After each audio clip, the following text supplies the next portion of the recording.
Hola chicos, espero que estén bien. Hoy vamos a ver. Muy bien, tenemos nuestro propósito. Vamos a analizar estos movimientos de protección a la infancia y vamos a reconocer el surgimiento y la importancia de los derechos y obligaciones de los niños en el mundo. Yo espero que ustedes sepan cuáles son los derechos de los niños. Yo espero que los tengan bien conscientes y también que sepan cuáles son sus obligaciones. Muy bien, chicos, recuerden que tenemos la UNICEF. La UNICEF se encarga, es la institución global que se encarga de proteger y vigilar los derechos de los niños a nivel mundial. Los derechos de los niños, al igual que cualquier otro derecho, va a ser un conjunto de normas que lo que se busca es proteger a las infancias del mundo. Pero, pregunta para responder, ¿cómo se obtienen los derechos? O sea, ¿debido a qué es lo que tiene que pasar para que un gobierno, para que una institución nos dé derechos o qué, cómo, alguien que me diga cómo. Esa es pregunta para su actividad. De cualquier forma ya la tienen dentro de la actividad. ¿Cuál es la importancia de los derechos de los niños actualmente? También es parte de su actividad y es pregunta para responder. ¿Por qué? Porque el propósito, como ya lo habíamos mencionado, es precisamente analizar cómo es que surgen nuestros derechos, debido a qué surgen nuestros derechos, cuál es la importancia de eso que nos da derechos hoy en día. Pero bueno, en este caso lo vamos a centrar en los derechos de los niños. ¿Dónde inicia nuestro análisis? Bueno, hay algunas cosas para no olvidar. Anteriormente, en la Edad Media, no existían los niños y no porque no hubiera, sino porque no eran considerados niños, eran adultos pequeños y así se les conocía como adultos pequeños. Y como adultos, pues tenían la función de trabajar, de ayudar, en el caso de las mujeres, en las labores de la casa, de contribuir económicamente, de aprender a trabajar a temprana edad. No tenían como cierta regresión, eran considerados adultos, pero adultos más pequeños. Por eso no existían como tal los niños. Y la segunda cosa que no podemos olvidar es que las grandes guerras, acuérdense de la Primera Guerra y la Segunda Guerra Mundial, van a visibilizar la problemática infantil en el mundo. Recuerden que cuando ocurre la Primera y la Segunda Guerra Mundial, muchos niños van a quedar sin casas, ya sea porque fueron destruidas durante la guerra o porque los papás los envían a como campamentos, serie de campamentos, los envían lejos, los envían con otras familias para que los reciban, los envían con extraños. Por ejemplo, en Alemania recuerden que a las familias alemanas se les daba cierta pensión para recibir alemanes, o sea, a las familias más alejadas de Alemania les pagaban por cada niño que recibieran. Y una vez que terminan las guerras, cuando estos niños regresan ya no encuentran a sus hogares, no encuentran a su familia, empiezan a vivir en las calles, viven en una situación de pobreza, no hay que comer. Acuérdense que la hambruna azota durante la Primera y la Segunda Guerra Mundial. Es algo de lo que cuesta mucho trabajo reponerse.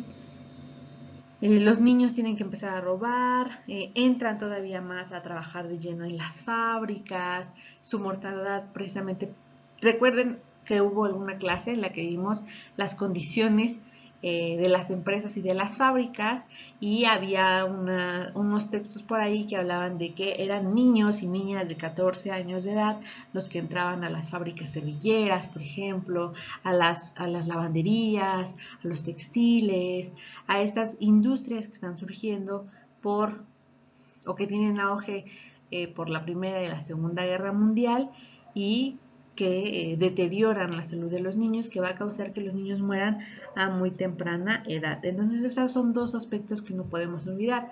Uno, que el término niños no existía, eran adultos pequeños.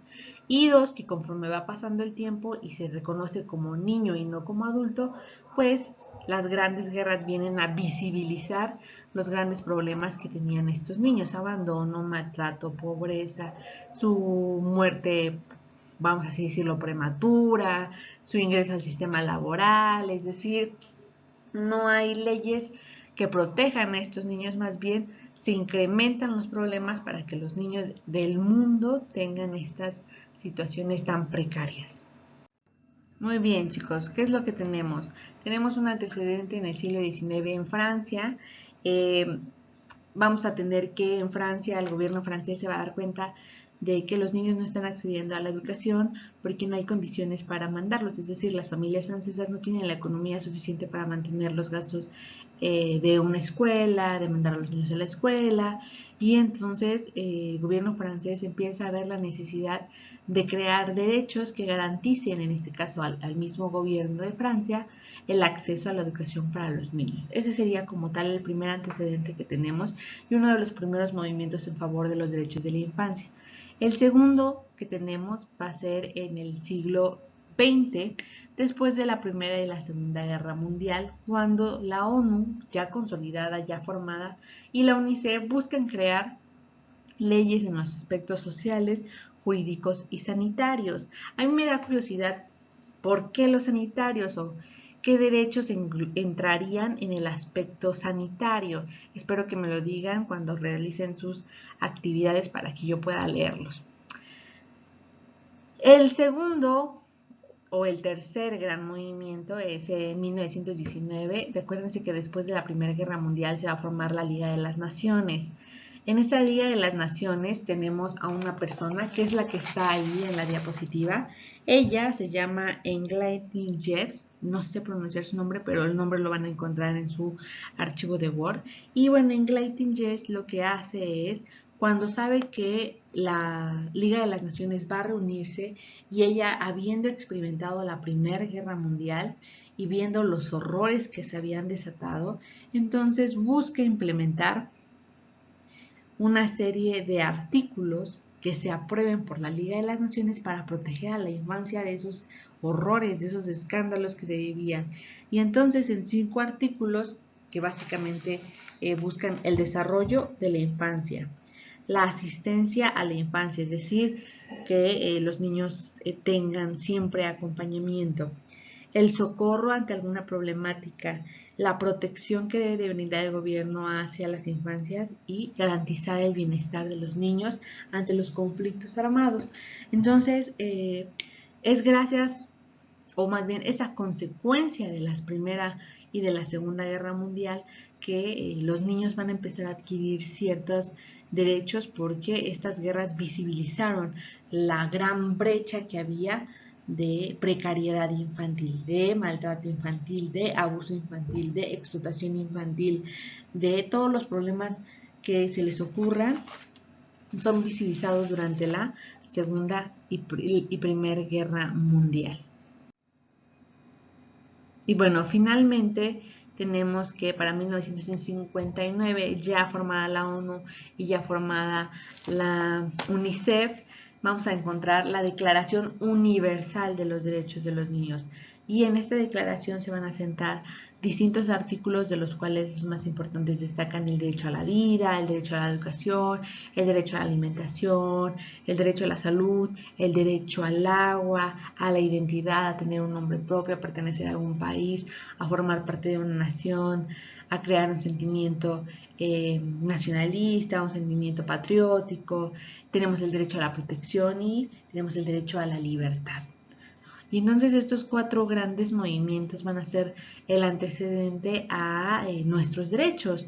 Por eso los movimientos históricos son tan importantes, porque por ejemplo, recordemos sus actividades pasadas.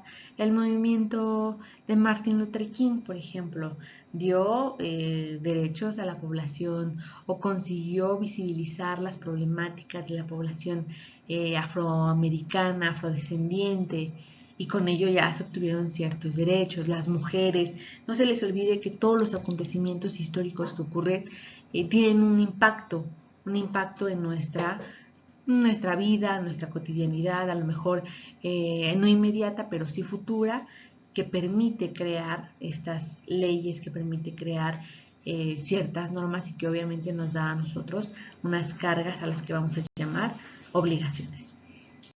¿Cuál es entonces la importancia que hoy en día tienen esos derechos para ustedes? Porque también tienen obligaciones. Esos derechos, esos privilegios vienen acompañados de una carga responsiva.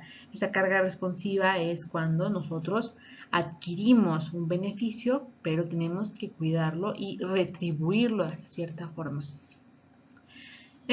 Tenemos derecho, por ejemplo, a una casa, a un hogar, a una familia que nos quiera, a un hombre, pero también tenemos obligaciones con esa casa, con nuestra familia y con ese amor.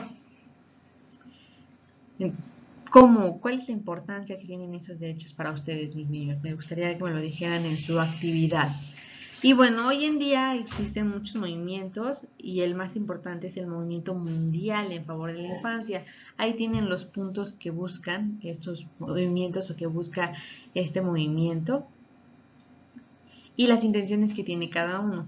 ¿Por qué es importante tener presente estos movimientos? Bueno, porque nos ayudan a recordar lo que no se tenía y que ahora se tiene, porque nos ayudan a saber cuál es el contexto histórico de estos derechos, por qué surgen, debido a qué surgen, cuál es su importancia, por qué se reforman estos derechos, por qué cambian o por qué constantemente están transformándose.